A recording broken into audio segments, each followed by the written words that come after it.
Dan kamu sama-sama 1-2 ya. Dan kamu bapak-bapak yang memperhatikan anak-anakmu, tetapi didikkan mereka dalam ajaran dan nasihat. Baca dari ayat 1 sampai ayat yang ke-9. Tidak ada dikatakan hai ibu-ibu, didiklah mereka dalam, tapi hai bapak. Karena yang menjadi orang yang pertama diajar Tuhan mengenal firman Tuhan dan punya tanggung jawab untuk mengajar istri dan anak-anaknya tentang firman Tuhan adalah bapak. Dari mana Hawa tahu tentang firman itu? Dari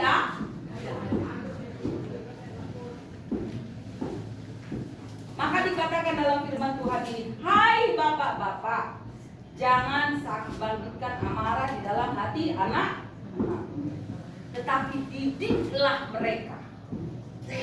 Mendidik itu apa? Mentransfer ilmu, membentuk karakter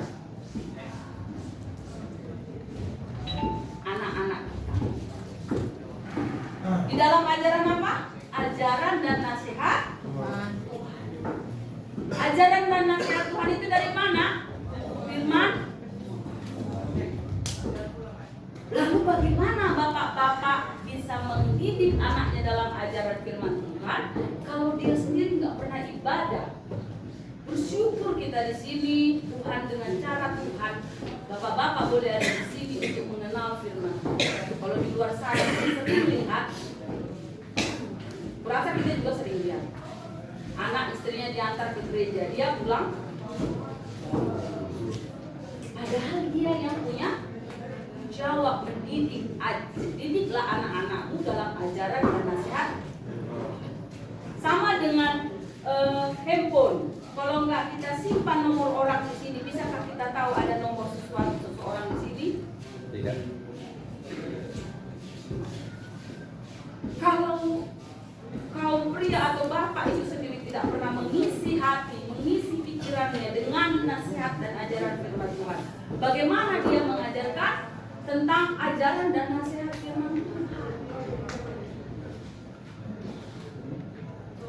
Maka dikatakan di atas, jangan bangkitkan amarah di hati anak-anak. Kita sering membangkitkan amarah di hati anak-anak.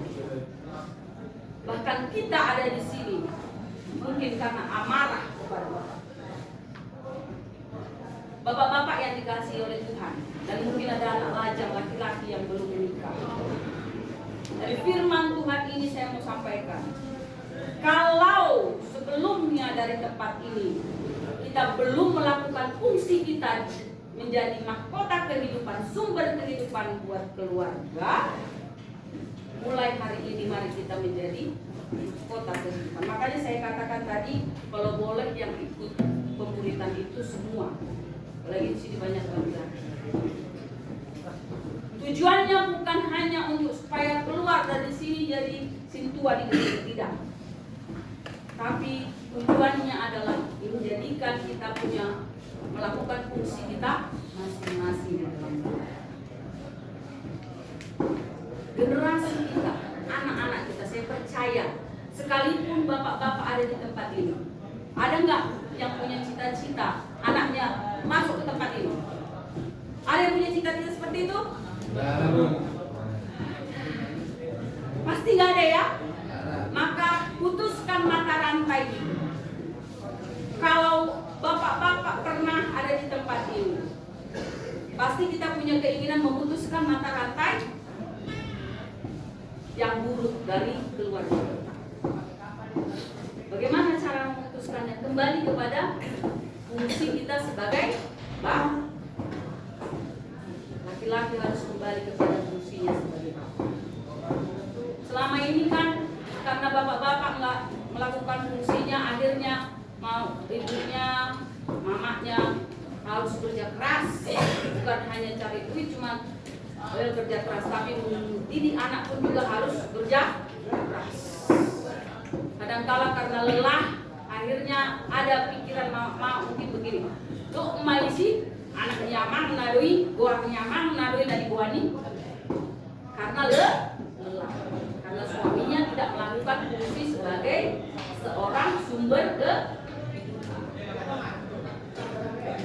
Jadi bertobat ya, keras firman Tuhan. Bapak-bapak bertobat kembali pada fungsinya untuk menjadi sumber kehidupan bagi keluarga. Bukan hanya materi, bukan hanya uang, bukan hanya harta, tetapi dalam mendidik anak-anak dalam ajaran dan nasihat Tuhan. Karena kita rindu anak-anak kita menjadi generasi-generasi yang takut Tuhan dan yang berhasil. Kita mau putuskan mata rantai kejahatan kalau kita pernah melakukan kejahatan. Kalau dari nenek moyang kita belum pernah jadi sarjana, kita mau putuskan itu. Kita mau rindu anak-anak kita menjadi orang-orang yang berhasil jadi sarjana. Amin. Di dalam keluarga kita mungkin belum pernah yang menjadi pejabat. Nah, fokus tuh kan okunanina. Jangan bangga. Tapi kita punya tekad sebagai bapak-bapak memutuskan mata rantai itu supaya anak-anak kita menjadi pejabat, orang-orang hebat yang takut akan Tuhan. Maka lakukanlah fungsimu sebagai jadi anak-anak lajang yang belum nikah, persiapkan dirimu. Kalau dulu kamu ada di tempat ini karena mungkin tidak ada figur bapak yang benar, jangan itu menjadi patokan supaya menghancurkan keturunan. Tapi harus punya tekad. Bapak dulu mungkin tidak menjadi figur yang benar, tidak menjadi sumber kehidupan yang benar bagi keluarga. Tapi hari ini aku harus menjadi sumber kehidupan sebelum aku menjadi kepala keluarga. Amin, anak muda. Amin. Jangan asal-asal narorot anak buru nihala. Kalau belum bisa menjadi imam yang benar, berpikir ulang, persiapkan dirimu. Karena ada generasi yang akan kita lahirkan. Ini firman Tuhan. Makanya banyak keluarga yang hancur. Karena apa? Sumber kehidupannya juga tidak melakukan fungsinya dengan. Kalau dilakukan fungsi dengan benar, tidak akan hancur. Karena istri dan anak-anak akan tunduk kepada bapak. Amin? Amin. Dong. Gak usah dipaksa-paksa loh. Kau harus tunduk, harus dengar aku. Tapi kalau dididik dengan ajaran dan nasihat Tuhan dengan baik, gak usah dibilang-bilang begitu. Pasti anaknya juga segan. Dengar bapaknya datang ada sukacita tapi bukan menyepelekan. Saya percaya nanti kita akan mulai dengan pembelajaran tentang menjadi seperti Kristus. Bapak-bapak di tempat ini akan menjadi fungsi yang benar untuk menjadi sumber kehidupan bagi keluarganya. Bagi wanita, ibu, Kejadian 2 ayat 18. Kita baca sama-sama. Kejadian Sambil yang dapat katakan amin. Amin.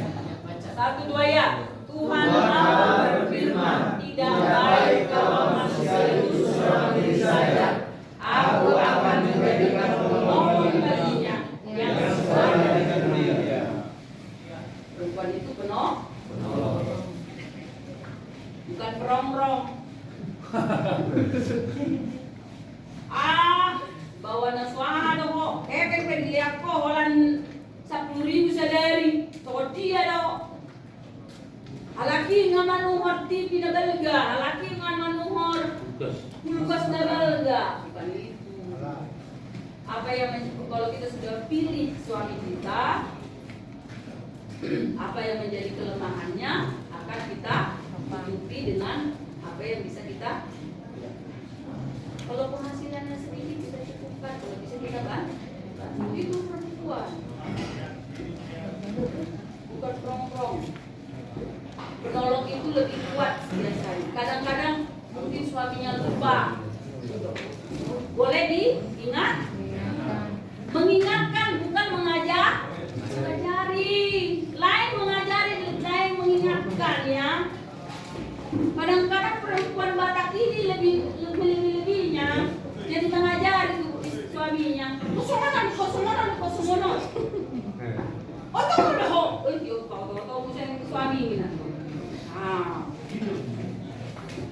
mengingat, menolong itu mengingatkan. Oh, tadi Pak, kita kan sudah bikin rencana seperti ini. Atau kalau dia melakukan terus ke tua, Pak, kalau kau ke tua, anak kita lihat dong, masih kecil-kecil, supaya dia bisa punya bapak sampai kita tua. Jangan bikin tua lagi Pak, biar sehat Bapak. Mengingat, bukan mengajari, ya, itulah fungsi wanita. Jadi kalau itu dua-dua sudah bisa kita lakukan, maka keluarga itu akan rukun bahagia. Jadi Bapak Ibu yang dikasihi oleh Tuhan, itu firman Tuhan hari ini. Kita akan atur jadwalnya bagaimana nanti kita akan menerima pengajaran tentang menjadi seperti Kristus. Saya rindu kita semuanya keluar dari tempat ini, bukan kalau menjadi pelayan di gereja, puji Tuhan, ya, menjadi sintua di gereja, puji Tuhan, tapi menjadi bapak yang melakukan fungsinya sebagai sumber kehidupan, dan menjadi ibu yang menjadi penolong bagi suami dan menjadi tiang doa di dalam keluarga. Itulah yang kita rindukan. Amin. Amin buat kita.